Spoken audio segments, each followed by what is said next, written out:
আসসালামু আলাইকুম everyone, welcome back to my channel parts of my life. আপনারা সবাই কেমন আছেন? আশা করতেছি আল্লাহর রহমতে সবাই ভালো আছেন, যে যেখানেই আছেন। ইনশাল্লাহ আমরাও আল্লাহর রহমতে ভালো আছি। তো আজকে কিন্তু দেখতে পাচ্ছেন আমি কিন্তু একটা অন্যরকম একটা রেসিপি নিয়ে চলে এসেছি। এটা হয়তো বা অনেকেই জানে, আবার অনেকে জানে না। তো আমি এটা ফার্স্ট টাইম তৈরি করেছি। তো যদি কোনো ভুল হয়ে থাকে অবশ্যই কিন্তু ক্ষমা দৃষ্টিতে দেখবেন। আর আশা করতেছি পুরো ভিডিও জুড়ে আমার সাথেই থাকবেন। তাহলে চলো শুরু করা যাক।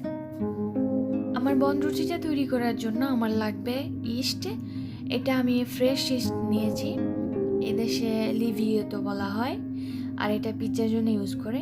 আর সাথে দিয়ে দিচ্ছি 2 টেবিল চামচ চিনি। আর আপনারা চাইলে কিন্তু আরও বেশি দিতে পারেন, আর এটা আপনাদের উপর ডিপেন্ড করে। আর এখন দিচ্ছি আমি হালকা কুসুম গরম পানি।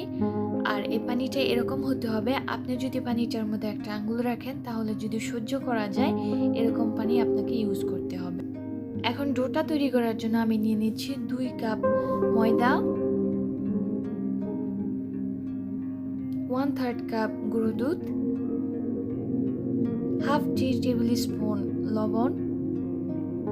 এখন সবগুলো একসাথে ভালো করে মিশিয়ে নিতে হবে। আর আপনাদের যদি আমার রেসিপিটা ভালো লেগে থাকে তাহলে কিন্তু অবশ্যই আমার চ্যানেলটা সাবস্ক্রাইব করবেন, সাবস্ক্রাইব করে আমার পাশে থাকবেন। আর অলরেডি যারা আমাকে সাবস্ক্রাইব করেছেন তাদের সকলকে অসংখ্য ধন্যবাদ। এই তো এখানে আমি যে ইস্টটা গুলে রেখেছিলাম সেটা এখন আস্তে আস্তে দিয়ে একটা নরম ডো তৈরি করব। আর পানিটা কিন্তু সবসময় সবগুলো একসাথে দিয়ে ইউজ করবেন না, আস্তে আস্তে দেওয়ার চেষ্টা করবেন, কারণ একসাথে দিলে এটা অন্যরকম হয়ে যেতে পারে। সো এর জন্য অল্প অল্প করে দিয়ে আস্তে আস্তে তারপরে এটাকে গুলে নিতে হবে। আর সাধারণত এই বনরুটি বানানোর জন্য ডোটা একদম নরম থাকে, তো সেজন্য পানিটা পরিমাণ মতোই নিতে হবে। তাই তো দেখতে পাচ্ছেন আমি কিন্তু অল্প অল্প করে দিয়ে তারপর ডোটা তৈরি করব। এই তো আমারটা কিন্তু প্রায় হয়ে গেছে, একদম কিন্তু নরম হয়েছে। আর বনরুটির জন্য এরকম নরম রাখাই ভালো, নয়তো বেশি ফুলবে না।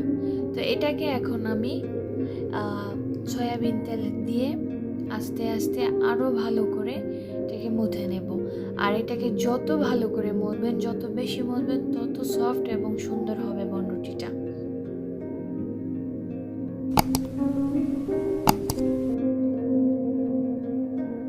এই তো আমি প্রায় আমার 1/3 কাপ তেলের মতো লেগেছিল। আর এটা আপনাদের উপর ডিপেন্ড করে আপনারা কতটুকু নেবেন। তো আমারটা প্রায় হয়ে গেছে। এখন আমি এটাকে 1 ঘন্টার জন্য রেস্টে একটা গরম জায়গায় রেখে দেব। চেষ্টা করবেন গরম জায়গায় রাখার জন্য, এতে করে এটা ডাবল হয়ে যাবে। আর একটা পেপার দিয়ে কিন্তু উপরে রাখবেন। 1 ঘন্টা পরে আমি চলে এসেছি, দেখুন আমারটা কিন্তু ফুলে ডাবল হয়ে গেছে। তো এখন এটার ভিতর থেকে যেই বাতাসগুলো আছে এগুলো সব বের করে দিতে হবে। আর আবারও ভালো করে এটাকে মথে নিতে হবে।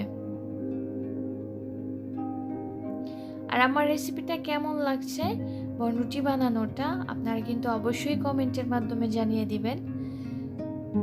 আর যদি ভালো লেগে থাকে তাহলে কিন্তু ফ্যামিলি এবং ফ্রেন্ডসের কাছে শেয়ার করে দিতে পারেন। আর লাইক দিতে কিন্তু ভুলবেন না।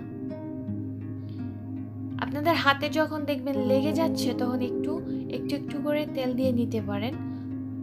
এই তো আমারটা পারফেক্টলি ভাবে আমারটা হয়ে গেছে।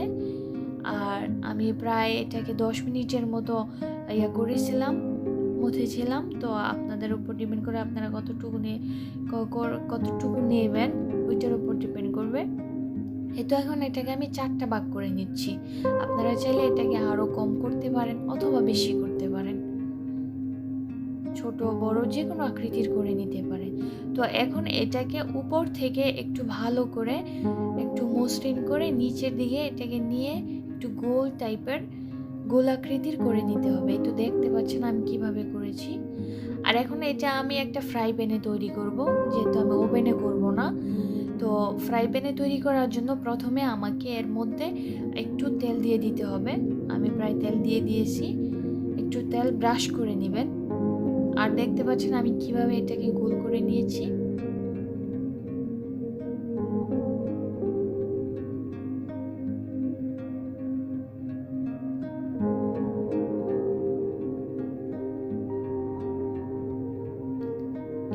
আস্তে আস্তে আমার সবগুলো প্রায় তৈরি করে নিচ্ছি।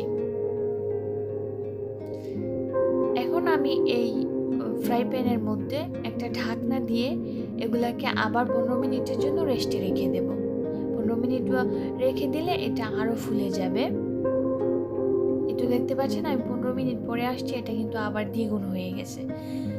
তো এখন আমি এর উপরে কিছু দুধ, নর্মাল টেম্পারেচার রাখা দুধ একটু উপরে দিয়ে দিব, যাতে উপরে একটু ভালো কালার আসে আর এটা শুকিয়ে না যায়। আপনারা একটা ব্রাশ করে দিতে পারেন, তো অথবা চাইলে আপনারা ডিম ফেটে ডিমও দিয়ে দিতে পারেন। আর আমারটা কালার যেহেতু আমি চুলায় তৈরি করব, এর জন্য কালারটা বা ওভেনের মতো পারফেক্টলি নাও আসতে পারে, তবে আমি চেষ্টা করেছি কালারটা আর একটু সুন্দর করার জন্য। এখন আমি এটাকে করার জন্য চুলায় বসিয়ে দিয়েছি একদম লো ফ্লেমে। আর দেখতে পাচ্ছেন নিচে কিন্তু একটা আমি তাওয়া বসিয়ে দিয়েছিলাম, কারণ নিচে ভারী কিছু দিতে হবে, এতে করে রুটিগুলা পুড়বে না। আপনারা দেখতে পাচ্ছেন আমি কিন্তু এর উপরে সবগুলোর উপরে ব্রাশ করে দিয়েছিলাম দুধ।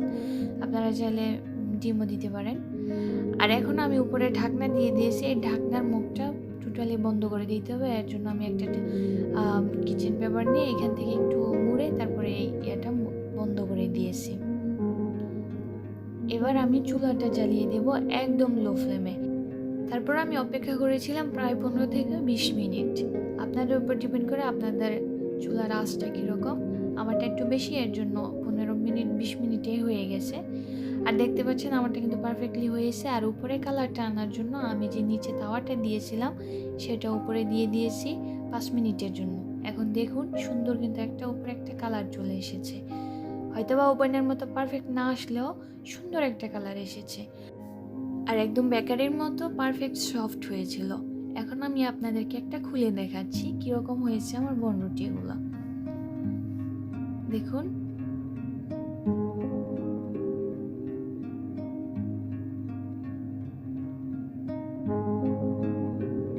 এটা দেখতে পাচ্ছেন খুবই সফট হয়েছে এবং একদম পারফেক্ট হয়েছিল। তো এটা আমি ফার্স্ট টাইম তৈরি করেছি, হয়তোবা কোনো ভুল ত্রুটি থাকতে পারে, সো এর জন্য আগেই ক্ষমা চেয়ে নিচ্ছি। আর আমার রেসিপিটা আপনাদের কেমন লেগেছে অবশ্যই কিন্তু কমেন্টের মাধ্যমে জানিয়ে দিবেন। আর যদি ভালো লেগে থাকে একটা লাইক দিতে কিন্তু ভুলবেন না, এতে করে আমার পরবর্তী ভিডিও করার জন্য অনেক উৎসাহ জাগে। তো আজকের মতো বিদায় নিতেছি, আপনারা সবাই ভালো থাকবেন আর আমাদের জন্য দোয়া করবেন। আল্লাহ হাফেজ, আসসালামু আলাইকুম।